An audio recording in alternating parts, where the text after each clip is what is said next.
എന്നോട് ഒരാൾ എൻ്റെ കൂട്ടുകാരി വിളിച്ച് പറഞ്ഞു, ചെറിയ ചെറിയ വീഡിയോകൾ മാത്രമേ ആളുകൾ കാണുകയുള്ളൂ.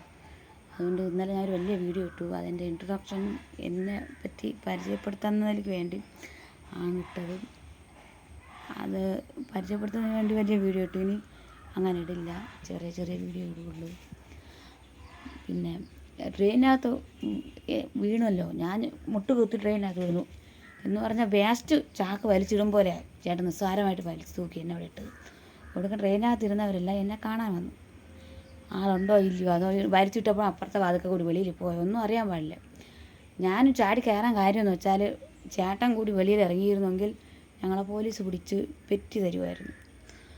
ഓടിക്കൊണ്ടിരിക്കുന്ന ട്രെയിനിൽ ചാടി കയറാൻ നോക്കിയെന്ന് വെച്ച്. അതുകൊണ്ട് ഞാൻ കയറി. അവസാനം എനിക്ക് മുട്ടുകുത്തിയാണ് ഞാൻ വീണത്. കിടന്നിടത്ത് നിന്ന് ഇരിക്കാൻ പ്രയാസമായിരുന്നു. അങ്ങനെ എല്ലാവരും ഓഫീസ് ടൈമിൽ ദൂരമൊക്കെ പോകുന്ന ആൾക്കാരുണ്ട്. അവർ പക്ഷേ സീറ്റ് ബുക്ക് ചെയ്താണ് വെച്ചിരുന്നത്, എനിക്ക് അറിഞ്ഞുകൂടായിരുന്നു. എല്ലാ സീറ്റും ഞാൻ നോക്കിയപ്പോൾ എന്നെ പിടിച്ചിളക്കാൻ 2-3 നേരം വന്ന് പിടിച്ചിളക്കി ഒരു സീറ്റിലിരുത്തിയപ്പോൾ ഞാൻ കൊള്ളാമല്ലോ, ബുക്ക് ചെയ്തായിരുന്നു, ഇങ്ങനെ ഇരിക്കാൻ സീറ്റ് കിട്ടി. ഞാൻ ചേട്ടനെയും പിടിച്ചിരുത്തി.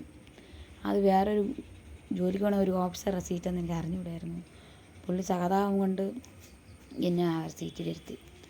പക്ഷേ വട്ട് പിടിച്ച ഞാൻ എന്ത് ചെയ്തെന്നറിയാമോ, സൈഡ് സീറ്റ് കിട്ടാൻ വേണ്ടിയിട്ട് അങ്ങേറ്റം പോയിരുന്നു. അടുത്ത സ്റ്റേഷൻ അപ്പോഴാ നല്ലൊരു മനുഷ്യൻ, ഞാൻ വീണത് കൊണ്ടാവും എന്നെ അയാളുടെ സീറ്റ് എനിക്ക് തന്നത്. ഈ അഹങ്കാരം പിടിച്ച ഞാൻ അപ്പുറത്തെ സീറ്റ് ഒഴിഞ്ഞു വിടുന്നു. അത് അടുത്ത സ്റ്റേഷനിൽ നിന്ന് ആൾ കയറുമെന്ന് എനിക്ക് അറിഞ്ഞുകൂടായിരുന്നു. ബുക്കിംഗ് സീറ്റാണ്. ഞാൻ സൈഡ് സീറ്റ് പിടിച്ച് ട്രെയിനിലങ്ങ് ഇരുന്നു. അടുത്ത ശേഷം വന്ന ആൾ അറിഞ്ഞില്ലല്ലോ ഞാൻ വീണഴിച്ചിരിക്കുന്നത്, എന്നെ പിടിച്ചൊഴിപ്പിച്ചു. അങ്ങനെ ഒരു ട്രാജഡി ഉണ്ടായി.